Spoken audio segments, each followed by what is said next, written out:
আমি আপনাদের বলি সবসময় নিজেকে ডেভেলপ করার জন্য আপনি সবসময় নিজেকে পাল্টান। দেখেন একটা পাত্রে যখন একটা জিনিস এক জায়গায় মূল্য পাবেন না, যেমন একটা জিনিস এক জায়গায় মূল্য না পেলে ওই জিনিসের যেমন আপনি এক জায়গায় মূল্য পাচ্ছেন না, ওই স্থানটা পরিত্যাগ করুন।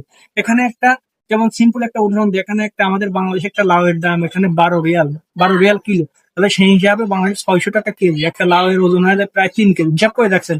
তাহলে আমাদের বাংলাদেশে একটা লাউ আমরা কয় টাকা বিক্রি করি?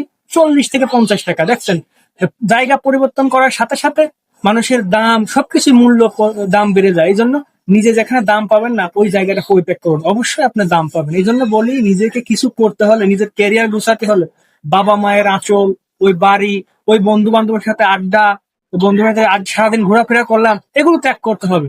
নিজের লাইফকে ভবিষ্যতের দিকে নিয়ে যাওয়ার জন্য, সুন্দর কেরিয়ার গড়ার জন্য আপনাকে অবশ্যই ওই বাড়ির আড্ডা, বন্ধু বান্ধবের আড্ডা এবং মায়ের ভালোবাসা সবকিছুই বিসর্জন দিয়ে অবশ্যই দূরে কোথাও আপনি সেটেল হতে হবে। এজন্যই বলি আপনারা কিছু একটা করার জন্য আগে মায়া ভালোবাসা সবকিছু। ধন্যবাদ।